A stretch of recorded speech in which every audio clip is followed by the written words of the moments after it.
CL, Halito, what up, cuz? Hey, Alito, cuz, what's going on with you, baby? Oh, nothing much. We apologize for our late start to everybody in the chat. Peace to everybody in the chat. We waiting on our special guest to come on in. Screen y'all has been acting funny, y'all, since Yeah, this morning. I don't know what it is. Maybe because we in the season of Aries power. Yeah, we changing seasons. This is the new season, so change is happening. Yeah,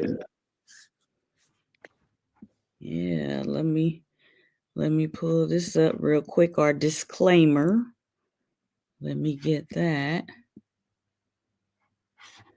and cousin Ivy was talking today, and nephew had wanted to share the live on his page, but we don't have that feature. But maybe we can get that feature with y'all help by giving us a love offering.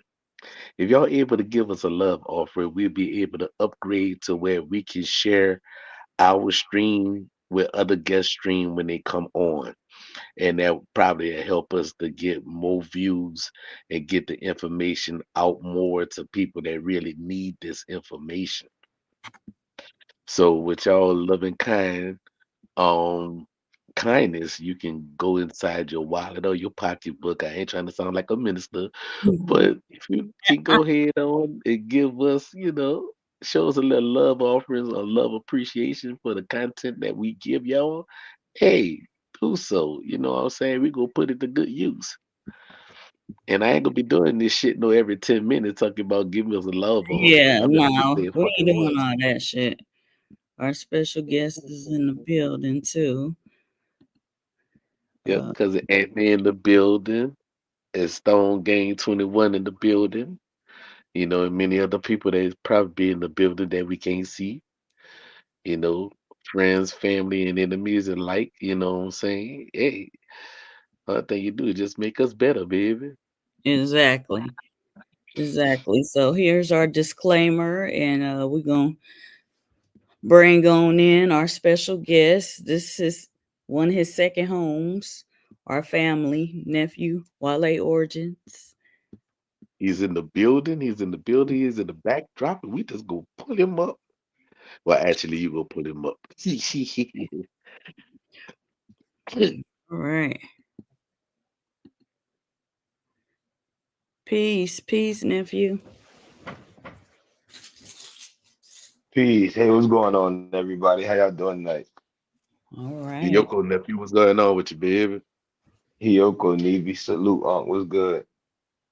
Well, we just already said about how we're gonna do the upgrade. If people go ahead on and show us love offerings, we will put it to use to where we can get to share the content on your stream as well as our stream. Right now we doing the free stream now, but I Right. think since it's a year now and we have a lot of subscribers, they can go ahead on and do like a $5 love offering. You know what I'm saying? Shit, some Yeah. people some Yeah. people share it on. Some people do that on cigarettes or lottery bowls or power bowls or whatever. You know what I'm saying? But this going towards a good cause. Your money will not be in vain. Right. It'll be for all of our special guests. They can stream on their platform. So we appreciate y'all in advance. Wado Yakoki Shona Bischi. All right, nephew, you got your screen ready? And then if you do a lot of love offerings, you'll probably get a merch for free. Yes. Bonus, bonus, bonus. Yeah, bonus. Yeah. Hold on, let me grab the computer chair.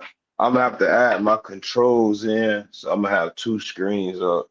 Okay. Um, Yeah, it like should be last time. right. It should be joined in just a minute. Give me 2 seconds. Take as much time you need, nephew. Yeah. Today is your day, baby. All right, there we go. I can see myself, so I know I'm good.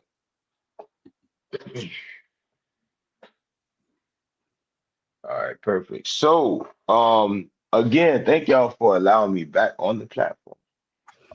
This is interesting, right? I'm always smiling. This is going to be an interesting topic. Um, one that's not often spoke about or spoken about is the Wale uprising of 97, of 1597 to be exact. There were other skirmishes or other battles that were documented between the Iba'a and the Spanish and even the French. But this one in particular, I want to focus on as I'm slowly walking things back, or we're slowly walking things back. And this war in particular is what set the stage for the future confederacy that became known as the Yvmvse. Now we can do it in two parts, or we can do it in three parts, whichever is best to cover all the information. But today I'll basically be doing a foundation build, setting the stage, giving you all information, valuable information. I'll be going through certain texts or flipping through the text. You all can read it on the screen as I'm teaching. I'll just be flipping through notes that I have right here. Um, Basically going off the dome or feeding off the notes that we have. So hopefully you all are familiar, or you all in the chat are familiar with the Wale uprising. If not, then I will have to be more than detailed. So if I may begin, we all good? We ready? Yeah, we ready. Yes, sir. The floor is All yours, right. nephew. The So talking stick is yours. I started sharing the screen. If you can allow that up um in the controls.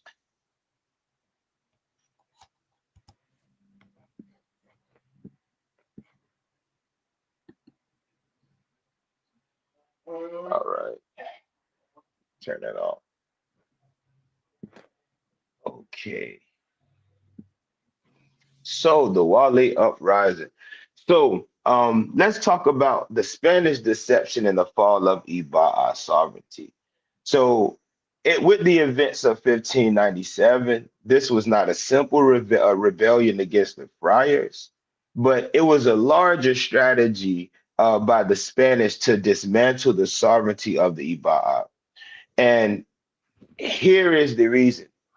You have certain indigenous people who were converted to Christianity in the 1500s, but their trade partners, or those they did business with, were the friars, the Franciscans.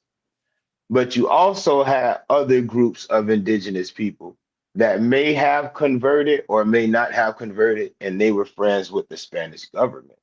So you have one group of people that are in the same union divided off of European power. Now, um, to give a timeline, I'll work between 1595 and we'll say 1601.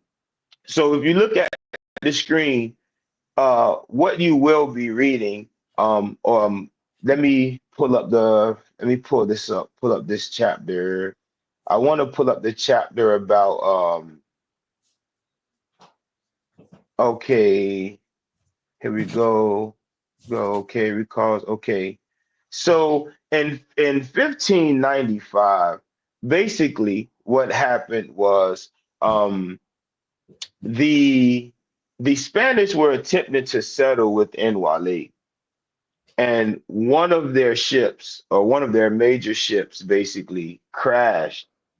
And there was a boy who was up next to be the leader. He took these guys in and he gave them food. With him providing them grace, they baptized him and brought him back to St. Augustine. Now, when he got to St. Augustine, he was given the name Don Domingo, as the governor of St. Augustine at that time was Mr. Domingo. So this is where he gets his name. Now he will play a very important part of this particular story. So the Wale uprising is usually told like this. And these are the words of Orr. He basically wrote about it about 20 to 30 years after.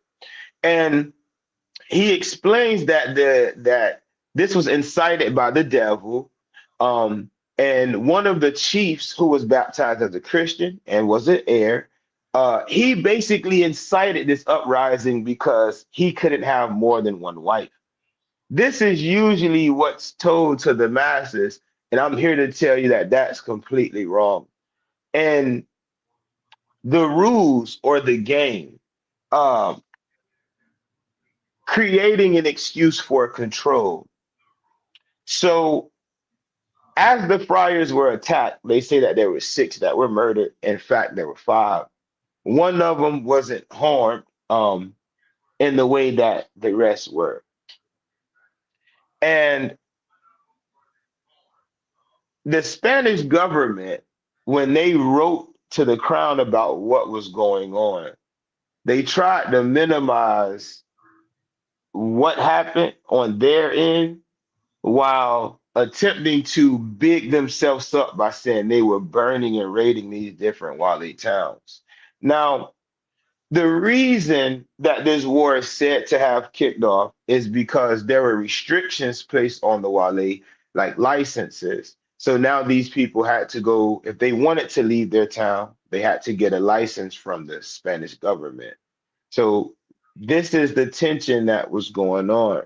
Now, the governor, Kanko, or Kenko, when he went into Wale territory, what he did was, and we'll be very specific, what he did was began to go into these different towns.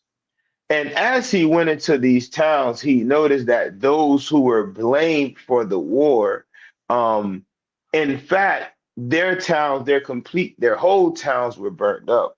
But how did it start?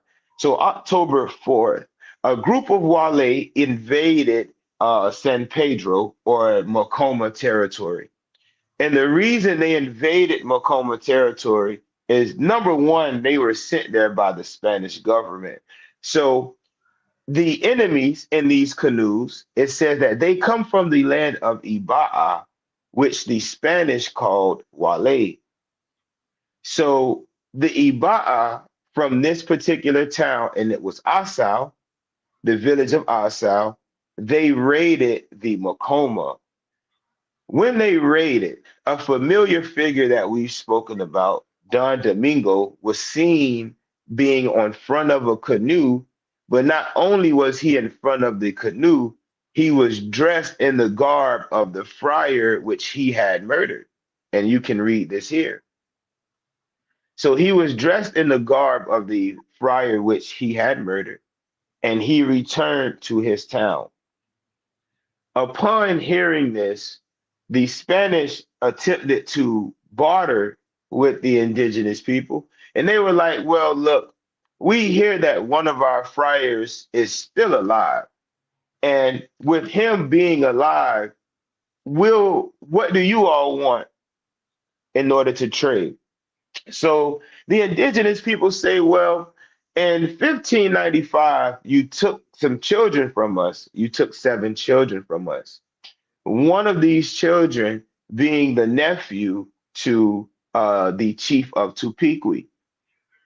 And he was baptized and trained and taught as a Christian, and he was used as an antiqui. And that's basically like a translator. Now, when they took these boys as payment for the friar, do you know that the Spanish left with the boys they brought? They left with the friar, but they also left with 7 more boys. So the business that they were doing tells you that this was deeper than somebody just killing preachers. There was more of a political fight on their end, which they were trying to cover up, but they were using the indigenous people to get that work done. Now, more events in October, and I have about 5 or 6 listed. So when they were ordered to go to San Pedro, they began their investigation around October 18th, 1957. Now, when they heard the rumor that all of the friars were dead, they first visited the town of Ospo. I want you all to note that Ospo and Osao are two different towns, but you will remember Ospo later on in the 1700s. Now, when they got to Ospo, what they had found was they found the friar's scalp. They didn't find his body, they didn't find his head. They found what they believed to be a scalp. When they got to Sapala, they burnt the village and burnt the storehouses. Then they traveled to Tolomado and they found that the churches were burned, the friars' residence were burned, but guess what was also burned? The chief's house, the council house, and all of the houses in that town. So we pose this question. If they killed the friars in their towns, why would they burn their own towns down? And why did someone like Don Domingo, who was documented as and seen as killing a friar, why was his town perfectly intact? Now, all of the houses at Tolomado that were left over, they were ordered to be burned. And all of the people that were Wale, that were outside of Asau, were deemed to be slaves. So now, if you find someone that's Wale, whether they were involved into the war, they could now be put on plantations. All of this is late 1597. So what happens? This war goes on. The Spanish can't find anyone. They burn towns and they take a few bodies. They take a few people. Now, when they take a few people, let me see if I can pull up this. Let me see if I can swap pages real quick. When they begin to take these guys or these boys, because these were boys that they had taken, they began to interrogate them. Now, during the interrogation, there was one boy named Amador.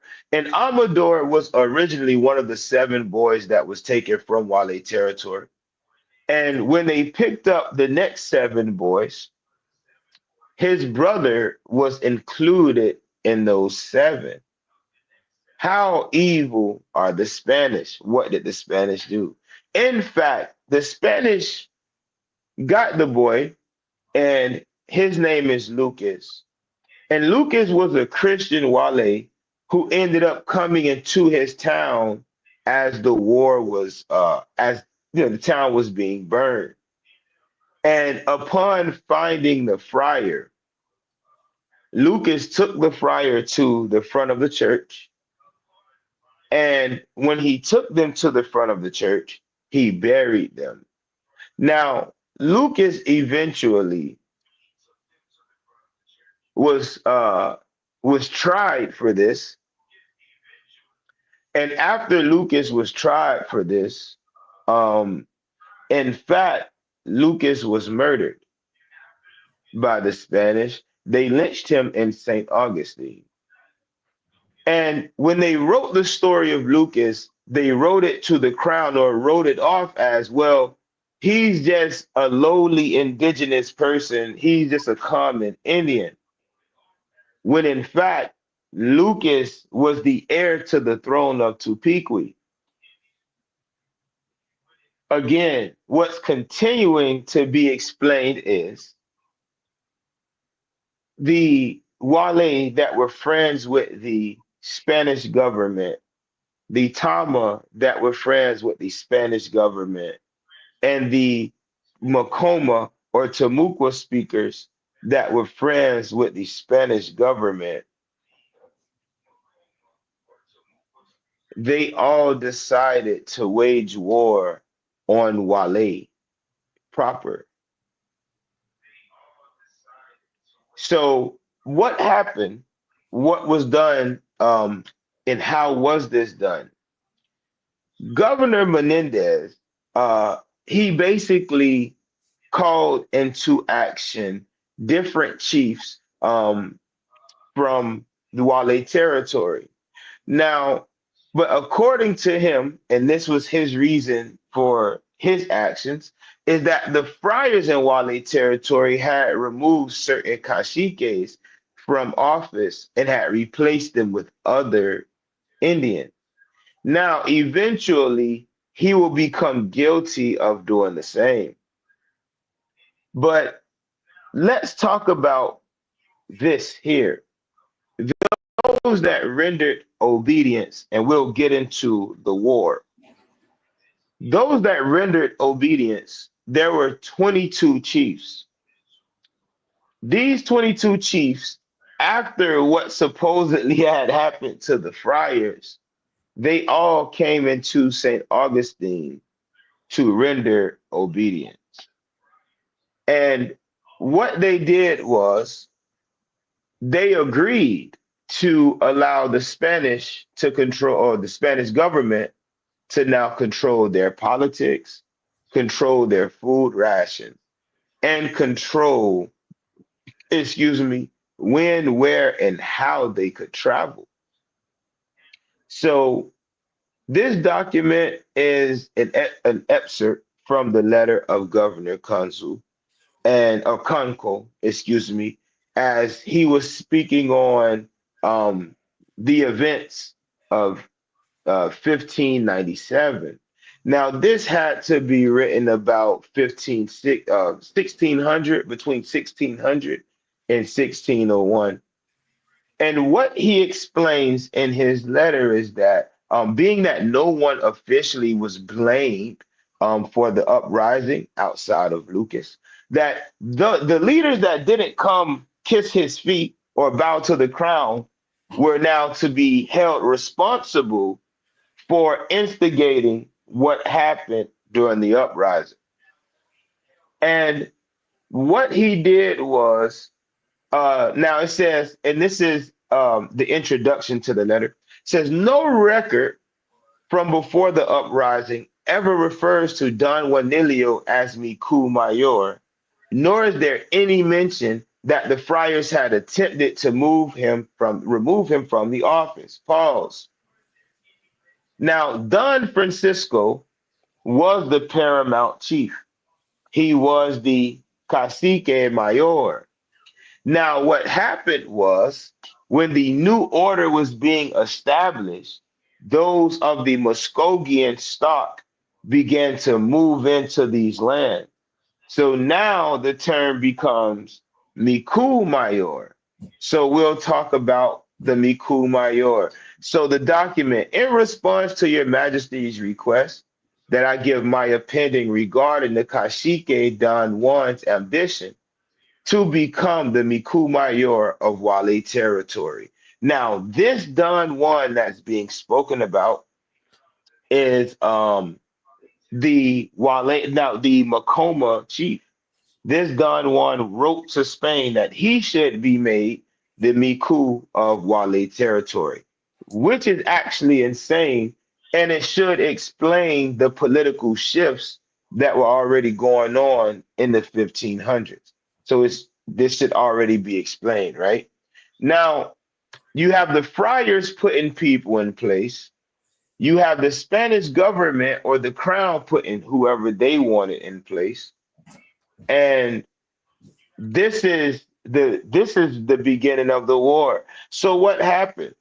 Now, in the uprising, after Don Domingo had attacked San Pedro, he then was told to recruit indigenous people, not only from the interior, but from the coast to attack the Wali Indians. So in the introduction, it explains that he acknowledged that the friars had been killed in his territory, but he denied any participation. In fact, he identified 4 different Wale chiefs whom he claimed was responsible for the attack: Don Francisco, Don Juanillo, and the Kashike from Guale, and that from Unauthorized.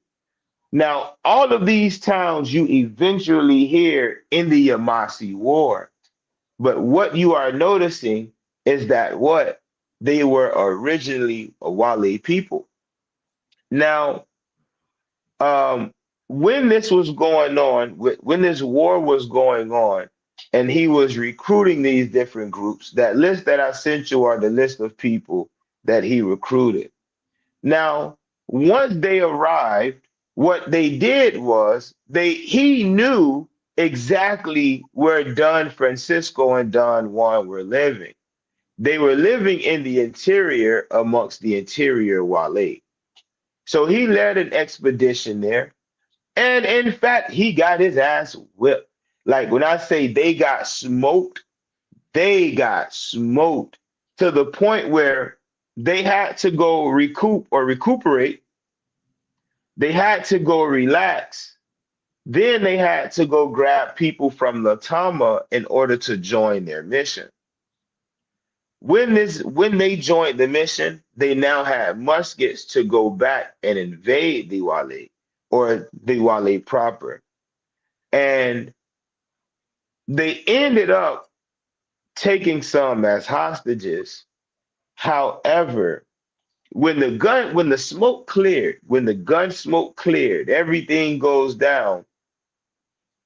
Two people lay dead amongst all of the bodies that were out there. And those two people were Don Juan or Don Juanilio and Don Francisco, those of Tolomato.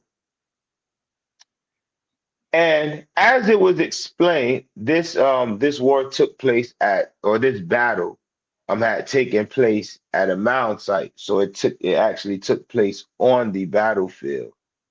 And it says that in his final assault on Tolomato's leadership, Don Domingo ordered the surviving women and children to scalp their deceased kin, except for Don Juanilio, whose body was ordered them to decapitate. So they then carry his corpse back, and now Don Domingo is claiming to be the big chief or the Miku Mayor. These are the Indians or the groups of people that contributed to his war party. Let's note that Latama was a people that came in and joined into the war. Wali got rid of their original chief and joined the war. Sakuhachi got rid of their original chief and also joined the war. So at the hands or at the call of the Spanish, indigenous people began to get rid of hereditary chiefs, as spoken here. Where are we? Okay, boom.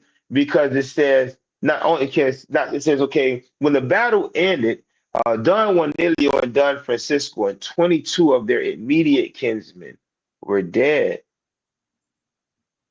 So, what for Athau's chief killing a friar, starting the war, burning down Guale towns, and then going back into Guale and murdering hereditary chiefs? What was given to him for this? In fact, he was taken to St. Augustine, and with him going to St. Augustine, he was made Miku Mayor by way of the Spanish. And as being made Miku Mayor of Guale, everybody now was subordinate to he. He then began passing out different gifts to those that he wanted to be a part of his confederacy. Now, let's talk about this interesting part. We're talking about, it talks about the interior here. This is where they're talking about the war. So this is the actual document. I actually found it. So it says finally they reached the village that housed the Mikus, Don Francisco and Don Juan. However, on first sight, they quickly realized that the village was heavily fortified, fully entrenched with wooden posts, large mounds of earth, and surrounded by deep pits. This same description is the same description that the Lenape gave when they raided.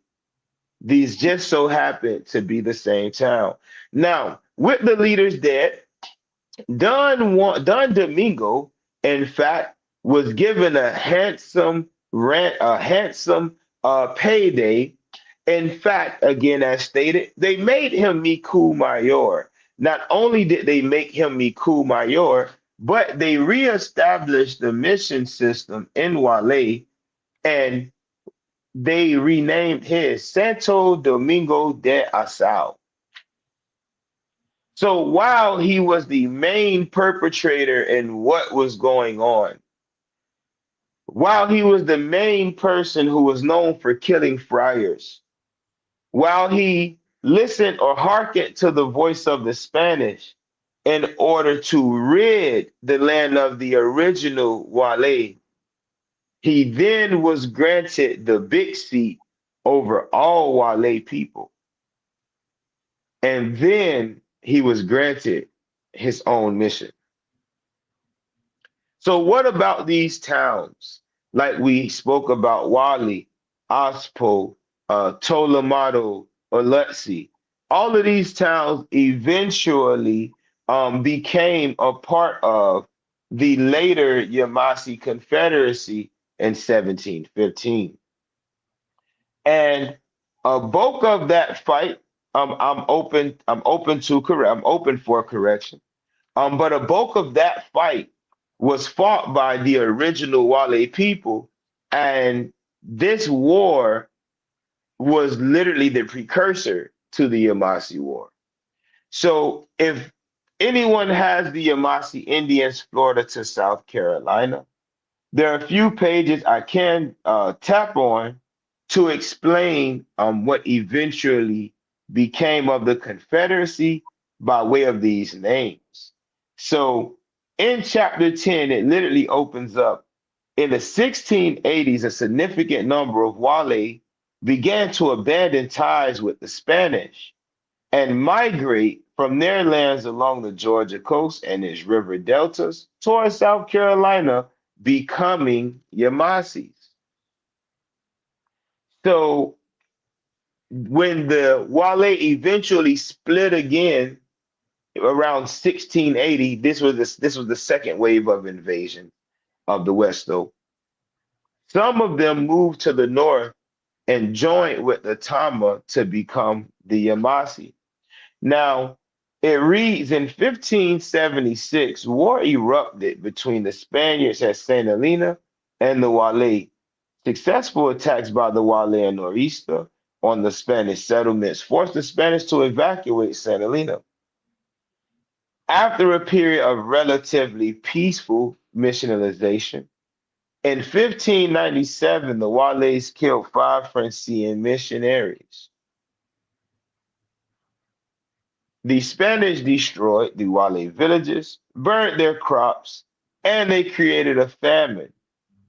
Now it then goes on to say on page 282, it says others among them, leaders of the Wale lineage of Ospo or the Hospodge, they persisted as Wale mission villagers and thus remained allies with the Spanish.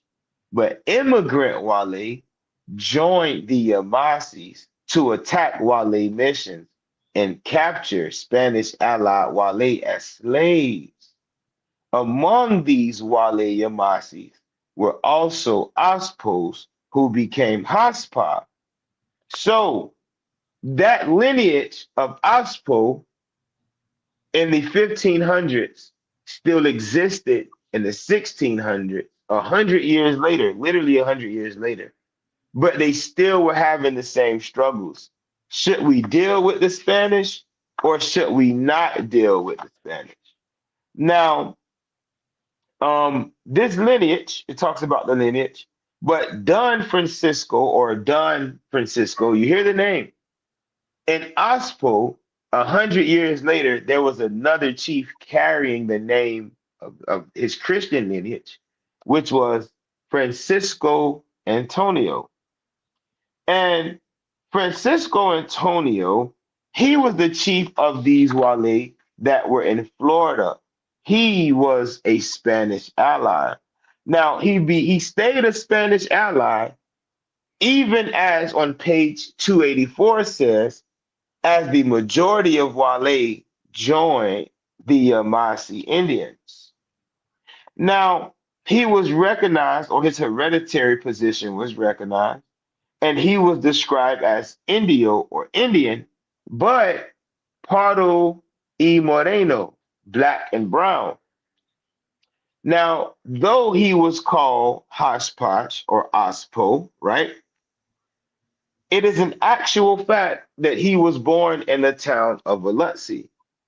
So you have Ospo and Alutsi, two towns that also fought in the Yvmvse uprising of 1715, which were hereditary and indigenous Wale towns. Let's see if I have this document on my table. I'm gonna see if I can pull it up here. Let's see. Uh, let's see, Yvmvse Indian towns in South Carolina. Let's see. If I can pull this PDF up, this is it right here. Perfect. Um, I'll pull them on the screen as I go through the paper. This is the actual paperwork. So I'm gonna go over this paperwork as I pull up. Um, let's talk about the towns. Let's see. Okay, so we're gonna go to E2. Let's start at E2. This is E1. Okay, so and I'm just going to skim through this. If you are reading the screen, take your time. Well, do read what you can as I'm going through. But the first mention of the people who later became Yvmvse Indians can be found in accounts describing the earliest European expeditions into the area now occupied by the states of South Carolina and Georgia. So they're talking about 1526. If you read the book Catawba Nation Treasuries, it explains that in 1526, the people called Yupa'a, in fact, ran into the first wave of Spaniards that had reached the coast. Now, who are the Iba'a or the Yupa'a? These people were also known as the Chicora. So, and this is the quote. So it says, history tells us that the Catawba first saw the European settlers in their amazing ships in 1521 and 1526. Now, 1521, two Spanish ships belonging to the Ilion appeared off the coast of Chicora, quote unquote, Cofatechequi, modern South Carolina. The Muskogee speakers of Georgia called the place Cofatechequi. The term is a Creek word. Now, in keeping with the Creek, who dominated the area DeSoto found himself in at the moment, DeSoto was to learn later that in the language of the Catawban speakers who lived there, the place was called Yupa'a. So these people who eventually became known as the Yvmvse and saw the Spaniards come in, called themselves Yupa'a. Now, if we read Ethnology of the Yuchi Indians, it says that the Yuchi do not recognize the term Kofa. However, they called themselves Yupa'a, which means those from the distant heights. I can give plenty other references about the name of Apalachicola, resilience and adaptation of Native American community in the Chattahoochee River. Here's a quote. It says, Yupa'a may have been a variant of the name of a neighboring Apalachicola province called Eufaula. Now, properly, the Eufaula, the Abala or Abalachi Kola or the Chicora or the Yupa'a Chicora were these people.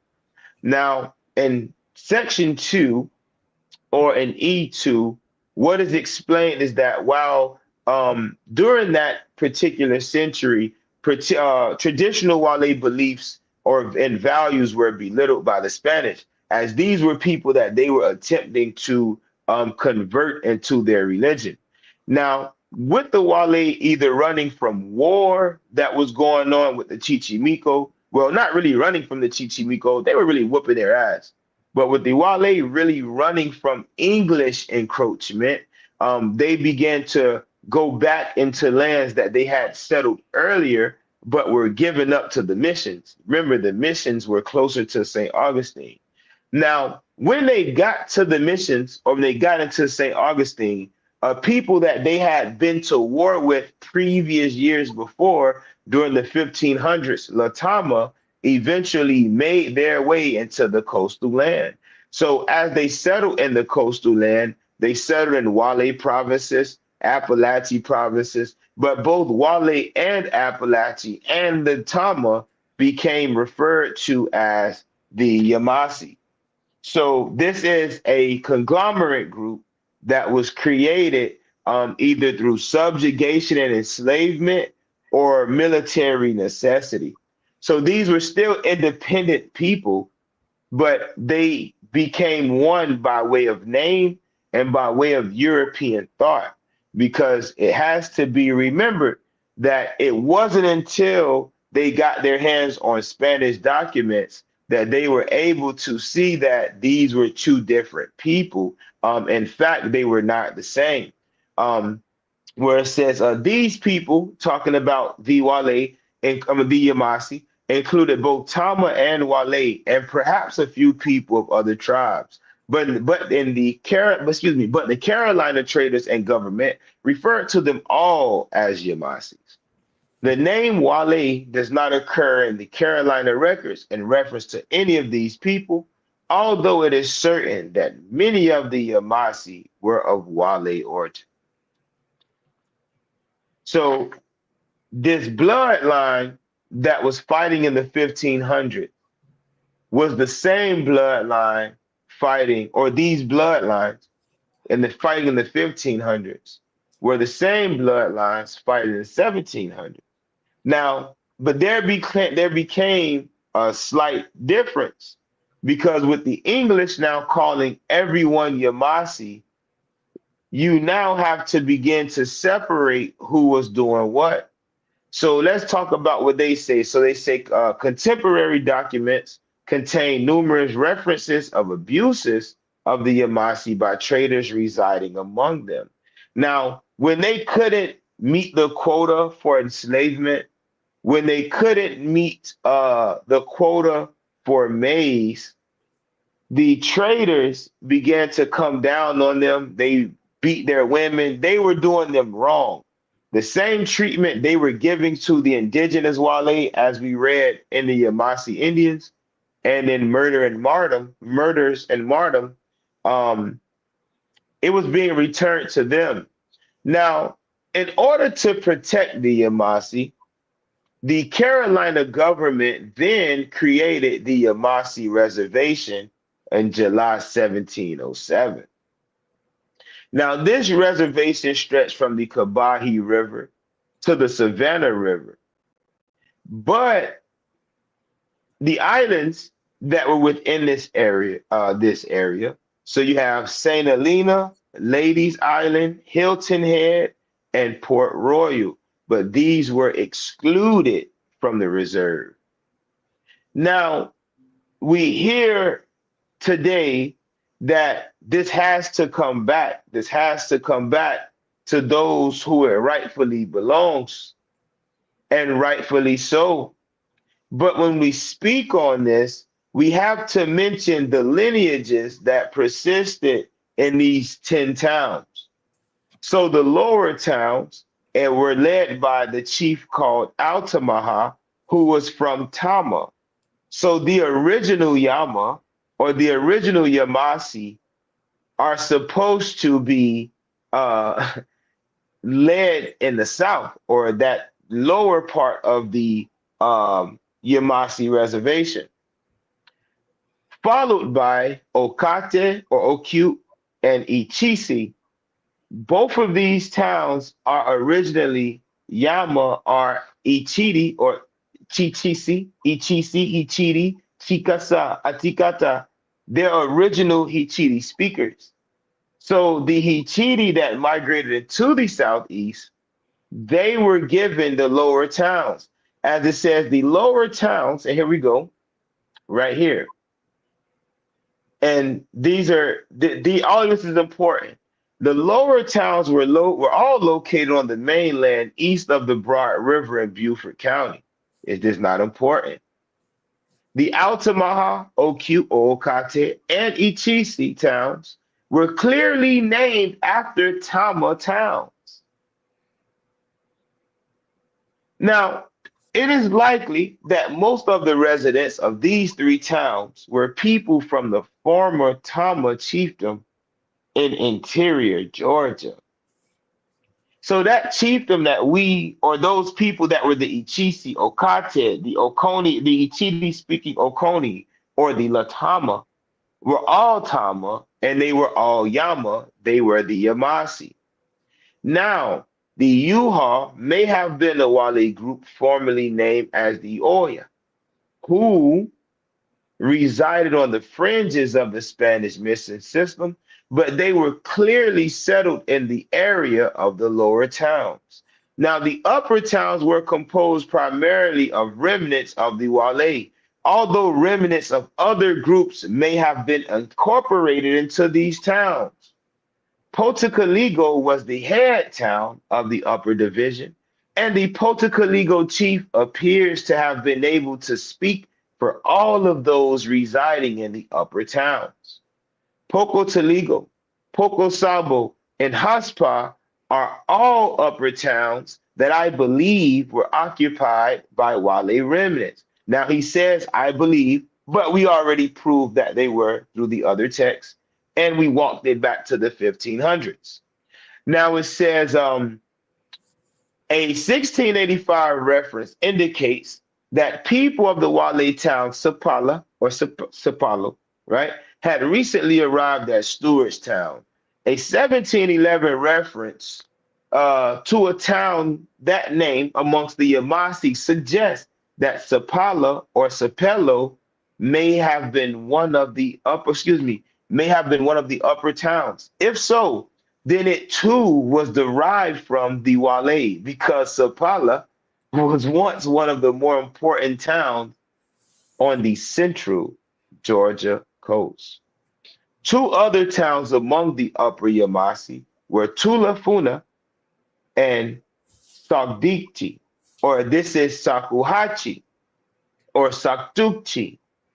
Now, properly putting this in place, anyone in Potocaligo claiming to be Yamasi, anyone in Poco, Sabo, Haspa, Olutsi, you're claiming to be Yamasi, your lineage has to be either Gullah or Geechee, English speaking. If that lineage comes from those descendants who traveled from Mesoamerica up through Central America, or even around through the islands, which is haplogroup B, matrilineal haplogroup B, B, C, and D, because there was a lot of admixture with these women from this part. then your towns are properly the lower Yvmvse. Now, today it may be off, and I understand there's not a lot of information about this going on. But we're talking about hereditary bloodlines, and we're talking about actual towns that were a part of the Union. Then every town mentioned in the Upper Yvmvse was a part of the Iba'a Union in 1597. And I dare anyone to deny it. So the bloodline that was fighting in 1597 was the same bloodline fighting in 1715. The difference was they came together as a military alliance to fight the people who were Spanish allies. This is an actual fact. So when we read this, we understand how from the 1500s, the Wali ended up solving a problem they had with the Tama, or if I go up, we're going to mention the original Yvmvse people who are the Tama, the Ichisi or the Hichiti, and the Ochesi, not Ochesi, Ochesi is Ichiti, Hichisi, but the Okate. So we have the original Yama towns in the lower Yvmvse towns in 1711. But specifically, we now know that the upper Yvmvse, Potokaligo, is Wale. But when you have things documented already, you have to attempt to get around that, or the fact of the matter is that the indigenous Wale, who became enemies to Spain or the Castilians, went back to their ancestral lands, which were in the Carolinas and the Georgia coast. And when the other people started to flood in those areas or those mission areas, and the English landed there, the English considered everybody to be Yvmvse, but there was a difference. Now, though they fought in the same war against the English, what has to be understood is there was a clear split in the Union. So now they were enslaving their own cousins. They were cutting down and killing their own chiefs. But in the name of not the Spanish, but now in the name of the English. So this is how the Yvmvse become, and now when I say Yvmvse, we're talking about the Wali, we're talking about the Timucua, and we're talking about the Tama, and we're also talking about those groups that were called Yuchi, or also known as the Lower Creek. Give me one moment. Let's see if I can pull up this PDF. Let's see if I can pull up this PDF. After I pull up this PDF, I'll pull up two more, and I'll end it there to show where these two people or these different groups of people had merged. Now, Swanton, where he went wrong, is when he saw the term Yvmvse crime, he termed it or equated it to being that of Altamaha or the Yvmvse Confederacy of 1715, but he was wrong. Now, the documents that were written by English, they usually would mash all of these people together. Hence why you see that the Muskogee language is seen as being the lingua franca, or always seen as the mother language to all languages in the Southeast. And it's simply because the English began to designate everyone as being Yvmvse. Now, what's important is John Worth answers a question here. And the question asks, well, who were the Yvmvse? And he says it has been thought by recent investigators that the people of Wale and Yvmvse were identical, but facts contained in the Spanish archives show that this is incorrect. they make it plain that the Yvmvse were an independent tribe from very early times, belonging to, as Barcia states, to the province or of Guale, or perhaps rather its outskirts, but not originally a dominant tribe in the province. Now, what was Barcia's? What he didn't know is that they're playing on the term Yvmvse, but they were overlooking the fact that Tama was the original town the Yvmvse settled when they came up through Florida. Now, these Yvmvse that stayed in the South became known as the Mikosuki. And those that went to the north and gave the ceremony to the Lenape and the Muskogee groups that were invading, also the Cherokee and some Siouan groups that came from the east, they became known as the Yama because they were able to unify different groups of people, not only through ceremony, but through trade practices also. So what they didn't know is that there were already a people functioning as such, but it got lost in in the Englishman's documentation. But the Spanish knew the difference so much that the difference has again had been found out that these are different people. And when the Yamasi reservation was put together, there was a clear separation between who lived where. You had the original or the Wali in the north, and those migrants or people that eventually migrated into the southeast, they began to settle those towns there. So, with that being said, the Wali uprising itself was a political rule. It was a way for the Spanish to get their hands on a chief that they could control. And when they did just that, it was somebody they've been doing business with. They began to kill hereditary chiefs. As the women began to rebuild their system, more Englishmen came in, which they came with the Westo, and that again began to shut down the system. And they rebuilt again. But upon rebuilding again and facing so many forces, they many of them could do nothing but join the new confederacy that There's was something going being on with your voice. created. Say that again. Something going on with your voice, like some static. They messing with it. But I like to answer Strong Gang 21. They say, why do they say that the Atahama is extinct? They never say that the Atamaha was extinct because Atamaha was not a people. Atamaha was the name of a chief, and the town was named after the chief. That was not a people.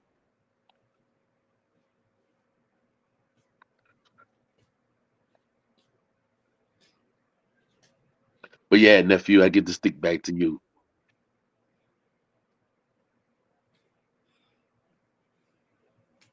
Hold on. Am I good? Am I still staticking? It probably No, you wasn't good. a. You You good good. All right. now? You good. So, as far as Altamaha, what was the question? It says, why do they say the Altamaha are extinct? Um, I don't know why anyone would say that. They're clearly active and alive, right? But if when we're being honest, the Altamaha and the Yamasi are no different. It just has to be said that the Tama are in a position where they're claiming, well, Portocaligo is being claimed as the big town, but there's no Wale chief in that seat. It's a Tama chief. So let's be honest, they're definitely well and alive, right? And even the Shata are off branch of the Yama or the Altamaha. And so many different other groups that broke off during those migrations. So I wouldn't know why someone would consider them to be extinct when they're definitely alive and well today. And then you do have the Altamaha Yamasi too.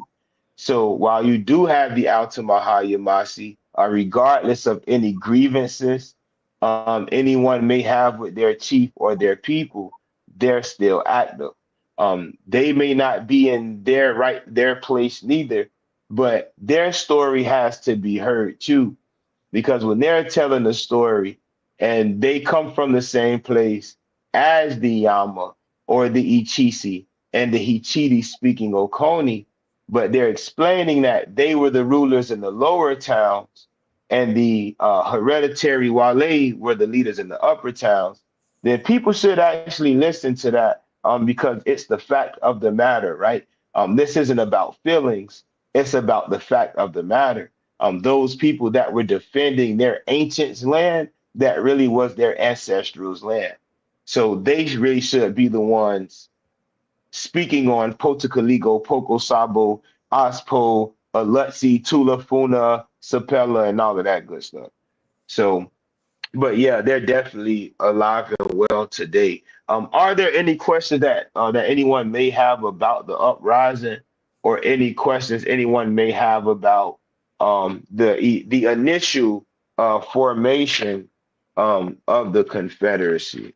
If there are any questions about that, um, I'll answer those also. Pa, if you want to have a conversation about this, we definitely can. I have no problem with it. Either part, right? Either part, from the 1500s on to the 1715, we can have the conversation. Well, I just got something to say because I've been listening, and basically, when they describe the Yvmvse, they say it's a multi-ethnic group, so it's remnants within the group. So, I mean, that part is true. You just breaking it down from another perspective, naming the towns and the hereditary people, etc. So they did get that part right. I know when it's a multi group, a multi family group, you know, like the Joneses or the Jacksons or the Williams may be from various lineages, but it's all a part of the group. So I see, it's basically a union for, Um, layman's terms for the people watching. it was a confederacy, Hmm. as opposed to a union, and I'll explain it this way. And I'll explain it this way. The reason that it was a confederacy as opposed to a union is because, number one, there were so many different or so many diverse people. It wasn't the families, these were different nations of people Right, that right. were coming together, right? Hmm. Now, the Iba'a themselves were a union because it was families of people that were unifying, as opposed to the town or the actual tribe or nation. So this was the difference between the Iba'a and the formation that the Iba'a created with the Tama to form the Yamasi. Is even in the Confederacy, the Wale had their own autonomy. They had their own chiefs. They had their own language. They had their own culture, right? It was the Englishman who couldn't separate them, for the simple fact he didn't want to. If the Englishman had admitted that the Wale was still alive, he would then be given jurisdiction to the Spanish. So he had to cover up for the name Wale and merge these people into what would be considered a confederacy. Now, with the Iba'a, I want to speak on unions of families. So until you know how the clan system work, Yes. that's the union. Once us over here unify with them over there, and them over there, and them over there by way of nation, that's the confederacy. So the original Iba'a didn't want to deal with confederacy because they had no true understanding of what the Spanish would call, or the English would call, like a paramount chief. They didn't understand that. It was said, if I got to make a decision, I got to talk to auntie and talk to auntie them, and then I got to go talk to the rest of them boys who done talk to their mama and their aunties. the Spanish had to do away with that system. The English had to do away with that system. This was the too many chiefs, not enough Indians. So what we gonna do, we gonna create a confederacy and put somebody in charge, and that person has the voice for everybody under them. We couldn't understand that. It didn't make no sense. You have that one, you know what I'm saying? Like it wasn't something that the people were down for. So that was really the separation between the two ideas, is that though the Wale were originally a union. Can y'all hear me? Am I still on? We can hear you. Okay, though they were originally a union, they were the mothers to the Yvmvse Confederation. So they knew how to unify with different nations when it came to, okay, we need the military assistance. So the Confederacy was more military, the Union was more politics. That was the separation or the gap between the traditional Wale and those that eventually became Yvmvse. So I wanted to put that out there just so people could understand what I mean by union and confederacy. Sorry for being long-winded.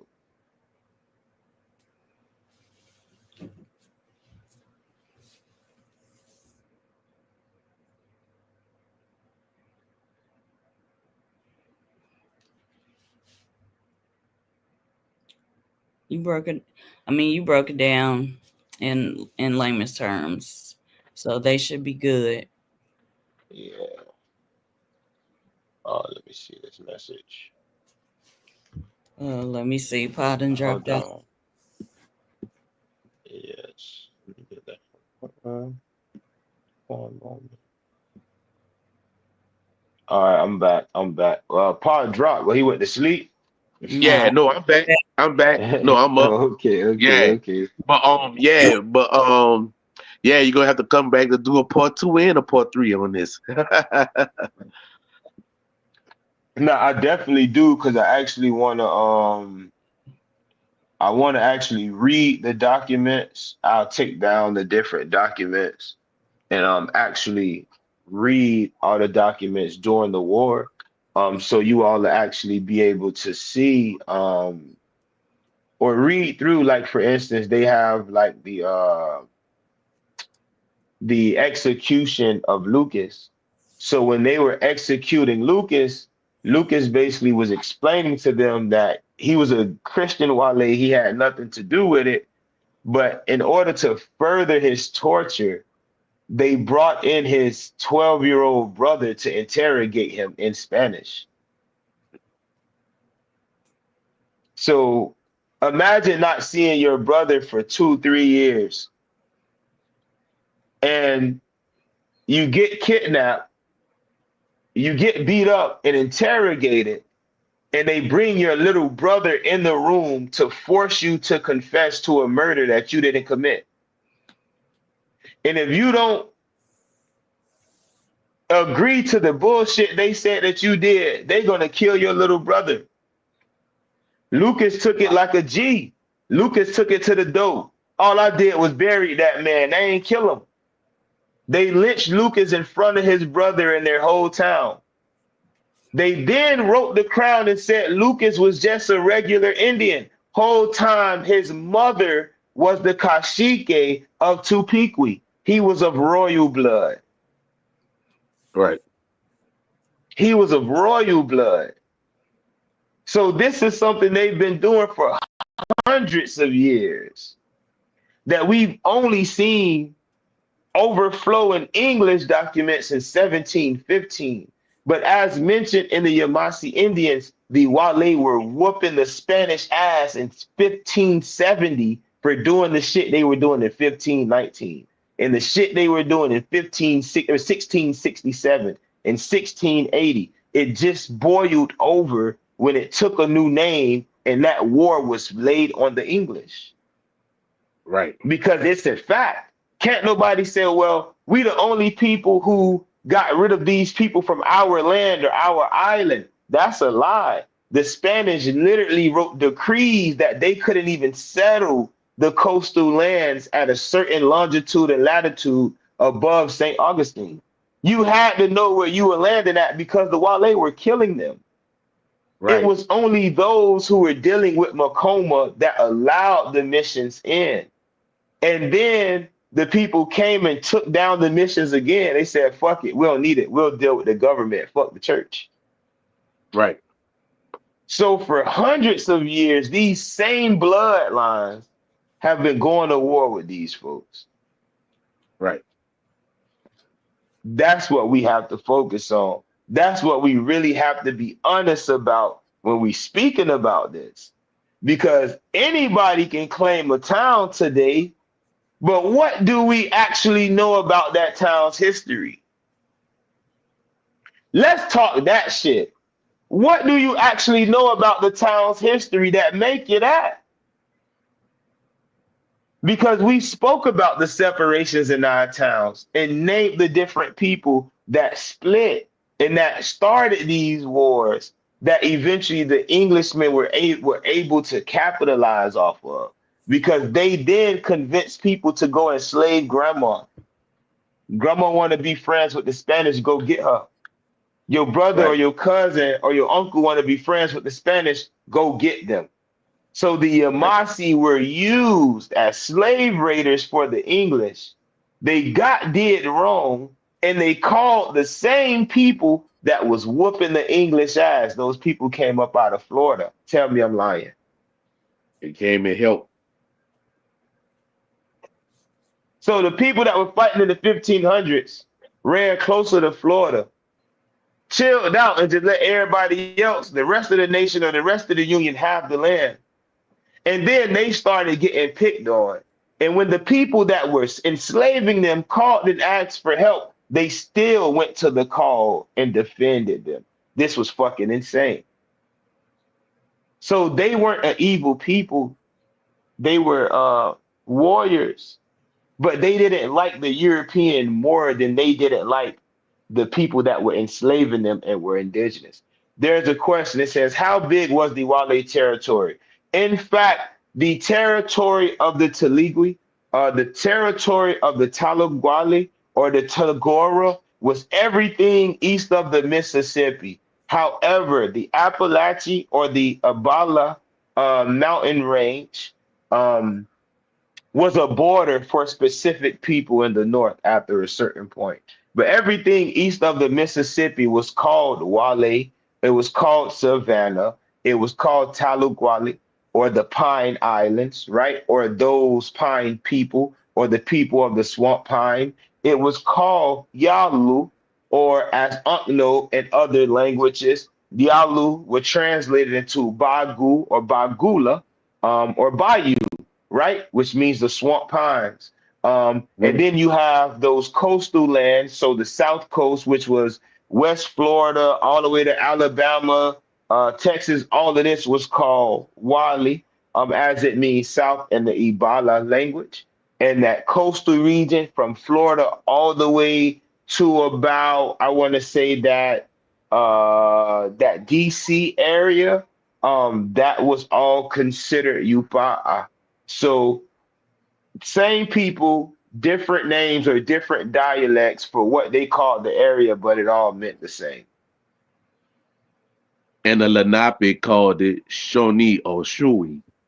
Shon or Shoniwi, Shoniwi means south, right? Or those people who inhabit the south, or properly in the Lenape language, Shoniwi means moderate heat, right? Or moderate heat. So the place where heat is, or some, to give an idea.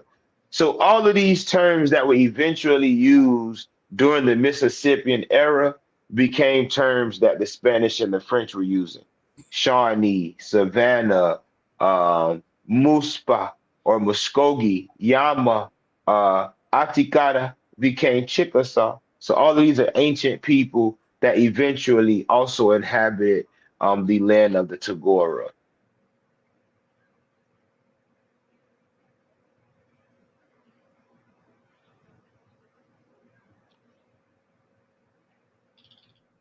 Now, what pretending is y'all know break that shit down? So we ain't no fucking pretending is you bitch you. That part. Yeah, no, it's bloodline. Straight Um, bloodline. Yeah. Anyway. Yeah. Cause the Anybody else motherfucker got kept on any calling my phone. comments in the chat? Cause he I gonna don't be like back. that. When you gonna be back for part 2, nephew? We can do 2 weeks. Let me get a week because I'm on all week this week, 6 to 5. So if I get a Okay. week off, then I'll come back with the exact documents. And just for that whole session, we'll just go through the documents. Mm, Okay. In 2 more weeks, Um, nephew, one of the origins will be back. 6. Put that on y'all calendar. Y'all don't want to miss this shit. That'll be the 6th. No, the 30th. No, never mind. What's today? That'll be the 6th. Okay. April 6th. April 6th will be the day. Mm-hmm. All right, nephew, and everybody, thank you for coming on as always, and thank y'all for Yeah, tuning in. yeah. You know Well, what I'm saying? nephew, showing up his chi. So yeah, put that on y'all calendar. April 6th. Most def. And thank y'all for having me on. I will say this, you all definitely deserve to be able to upgrade the platform. With those watching, if it's like shit, if it's 10 people watching, $3 a person to be able to help cover the platform for a week, right? That's $30. Y'all two add $2 or we add $1 a piece and we can get it, right? Um, Right, that just makes sure that you all are able to run the podcast as you wish. I know you all have your own personal backgrounds, but a background on the podcast would be live, right? Being right. able to remove the logo so you can brand things your own way, being able to play your own music. Auntie, I know you want your own theme song. You get what Oh, I'm saying? yeah. Like, She Got, she I she got want she want me to she want me to sing it. She want me to sing it. Yeah, I said anything, I'm a rap. So, You know what I'm saying? But all of that can be added, right? You're right. able to add more or additional guests. You Mhm. get 2 cameras. Yeah, There's so many things that go into having an upgraded platform. I right. mean, it moves a lot faster. So if you all can or will, I know they have a Cash App. I don't know what the Cash App is, but Mhm. Auntie, drop it in the comments. I know y'all got $3. No, Me, um, we'll have to if set that up and get back with y'all. but even when they set it up, y'all, next week, just have something. It could be $1, but I know it would be a blessing to upgrade this podcast, especially being the year in. Right, Other than that, I do want to end it by recognizing those soldiers that did pass away in the Wale uprising, from the beginning to the end, especially my favorite chiefs from Blackwater, which are the Antonios. I got the same middle name, right? And their families. So I definitely want to send blessings in the air to them, and to everyone that did watch. Please be safe this week at work, and in your daily life, and enjoy your week. Much love. Thank you. and also if you have not copped the Blue Fire and Green Fire, go get that. The Yes, author is Miley Origin. That's a must. yes. Go cop that ASAP. You won't regret it. Yeah. So y'all see him again. He's part of our family on Southeastern Talking Stick Podcast. So this is like his second home. So y'all come on back. Yeah. All right, all right. I don't see no more comments or questions in the chat. So we can end on that note. I'm good. All right, well, we holla at y'all next same smoke signal, same smoke time, and same smoke place. Yeah, next Sunday, 6:30 p.m. Central Standard Time. Peace. Peace.